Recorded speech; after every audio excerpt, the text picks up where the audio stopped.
seen some cyclists that were unbelievably skilled on the bike, but never had the aerobic fitness to be able to stay at the front of the race. So again, it goes back to cycling is a sport where it's funny in a way in that it seems like it's very specialized, and in some way it is, because you're melding, man and a machine together, and it's just one motion, it's just around and around and around. You're not doing lateral motions or a lot of other things like you would in other sports, but it combines so many different physical attributes, all the way, like I said, just from being able to push on the pedals really hard, all the way to having to be able to grind away at them for an incredibly long period of time. And if you miss any of those steps, if you can't go around the corner fast, then you have to accelerate harder out of the corner.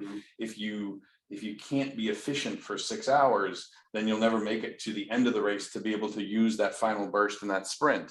So you've got to be, in a funny sort of way, a really well-rounded athlete in order to be a competitive cyclist. Do you have an example of like a rider that's sort of technique completely outweighed the fact that they weren't necessarily super powerful? Well, it's a funny thing, and this is obviously at a really, really high level, but Peter Sagan, even in his peak years, when he was winning the world championships back to back, I would say he was never an incredibly gifted aerobic cyclist. Like if you put him on a laboratory test, he probably would not score that high on a VO2 max test or a power RAM test or whatever else. But inside the peloton, he basically never wasted any energy, because he rarely pulls on his brakes. I mean, if he has momentum, he just slingshots around people. Sure. If he's at the front, he never loses his position, because he can just kind of bounce off of people.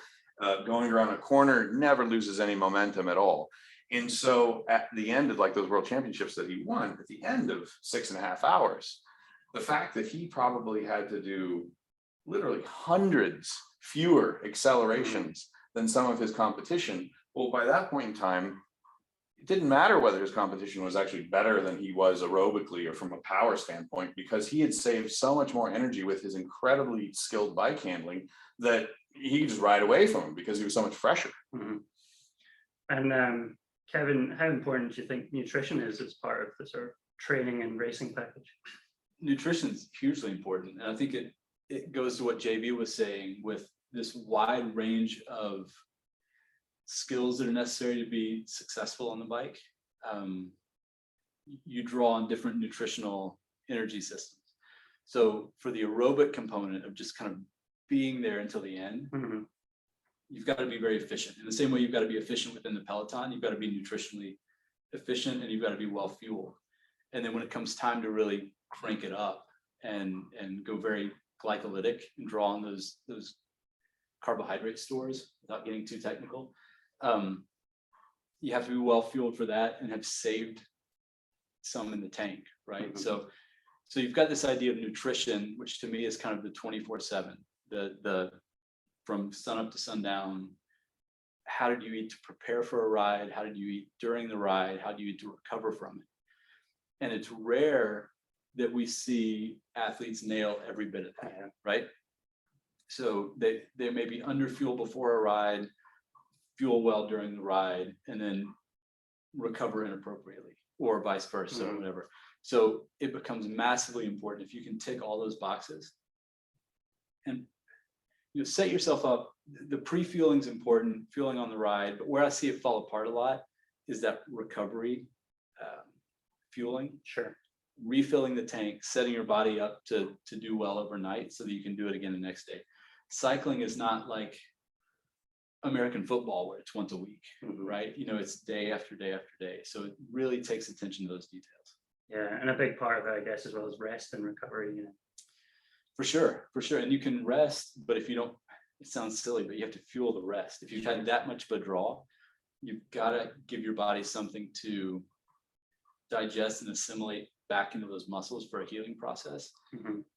So you have to fuel for the recovery as well. Yeah. And, a question we've got quite a lot, given the last couple of years, is people have had illnesses, COVID, things like that, and then come back into training and find it really tough. Any tips for that kind of recovery? I think what I've seen both with professional athletes and also recreational, you have to respect the illness. And it's something that we're continually learning, but, fortunately for many people with COVID, if you're otherwise fit, your course of illness can be fairly mild. Yeah. Certainly that's not the case for everyone, but you can have a pretty mild course, but when you go to really hit the accelerator in training, it's not there. Yeah. And you feel good otherwise, but you can't train sometimes for weeks until, one day it just kind of comes around. And so I think respecting the fact that it's a long process is key. The other thing that I think is really important is that short term. So a lot of athletes, recreational included, tend to have a lot of pressure to get back to training, right? Whether that's self-imposed or external, or you're signed up for something. Yeah. And you push to get back too quickly.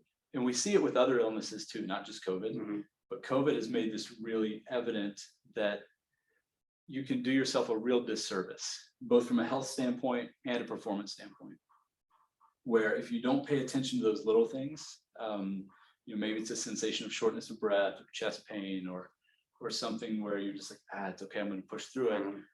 There can be considerable consequences with this. And so in the short term, it's paying attention to those. And if you feel off, talking to your doctor about it, and not just in the way that, like, a lot of times in these type of events, webinars and things, doctors be like, you got to talk to your doctor. Like, you really do have to. Yeah, for sure. It's really important.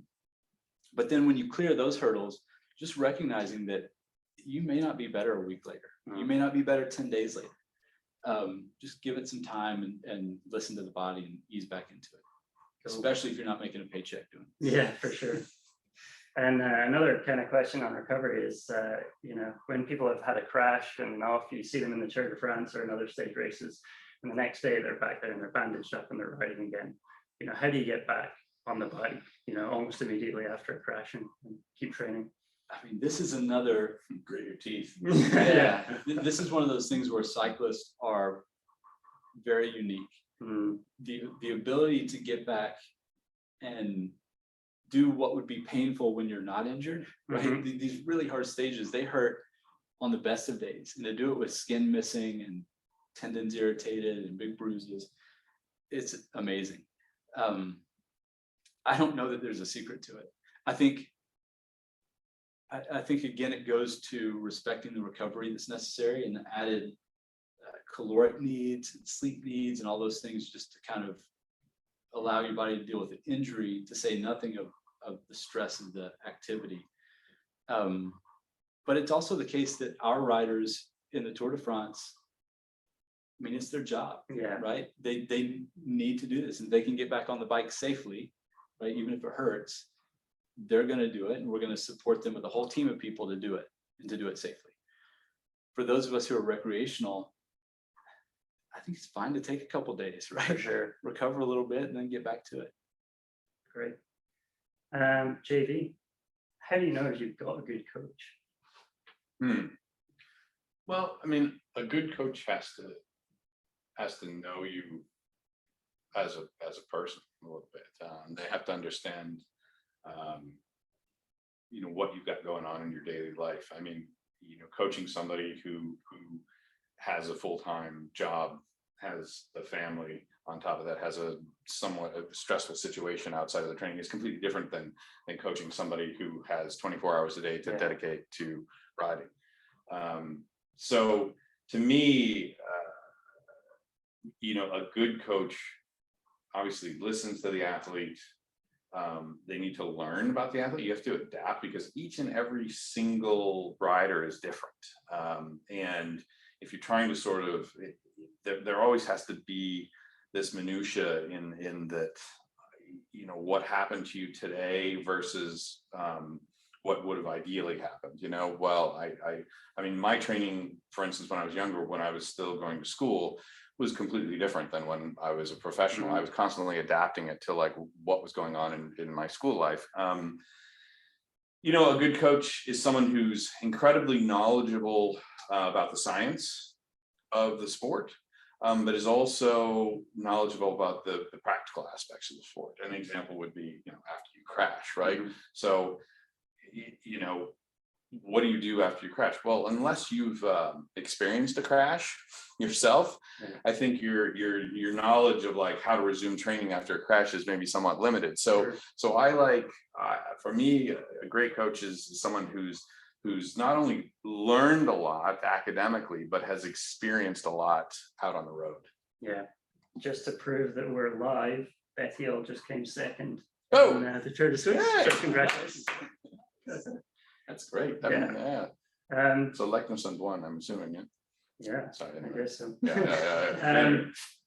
So, speaking of good coaches and maybe bad ones, what's the most memorable sort of tip or sentiment you've received from a coach over the years? Well, I mean, there's been a lot of them. I mean, probably the funniest one was one time I was complaining to my coach, is saying, my legs hurt, and he said to me, he said, yeah, you know how to make that stop? And I said, how's that? And he said, quit riding your bike so much. Oh, great. And I said, well, but when's it going to stop? And he's like, about 6 months after you retire from racing. So that's, but I mean, there have been so many memorable little moments. But I think, and this is a long time ago, but one of the things that stuck most for me, because I always assumed that, the way you generate power is by being able to push a big gear and push really hard, like that's powerful. And either Van Diemen, who was one of my earlier coaches, said, there are two ways to produce power. And he said, one is to push harder on the pedals, and the other one is to just make the pedals go around faster. And he's like, you can do one or the other. It doesn't really matter. Whatever's better for you. Yeah. And to me at that point in time, because, I was 58 kilos soaking wet when I was 19 years old, and my legs were about that big around. And so all of a sudden I thought, oh my gosh, I can be powerful too. Just not in the way that most people just think through of it. cadence. Just through cadence rather than raw torque. Yeah, awesome. So last question, we're 2 weeks out from the Tour. Any predictions for the race? I mean, I already made this months ago. I think Pogačar is going to win, and I think his biggest competition is Vingegaard.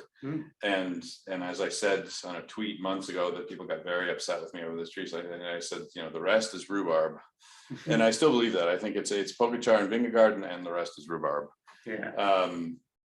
As far as the overall goes, let's see, what other predictions do I have? Well, I predict that our team will get in the yellow jersey at some point in the first 6-7 days of the race. Cool. Hopefully from day one, but yeah, that's a big wish. But we've got a couple riders that have a really great combination of being able to ride the opening time trial really fast, will be very good in the crosswind stages in Denmark, and can ride cobblestones really fast. Yeah. And so somewhere in that three, it's a good mix. I think we're gonna get the yellow jersey at some point in the first 7 days of the race. Kevin? I love that prediction. Yeah, I'm not. You're with it. Yeah, I'm right on board. Cool. Thank you guys for your time. Thank you all for joining in, and we'll see you again soon.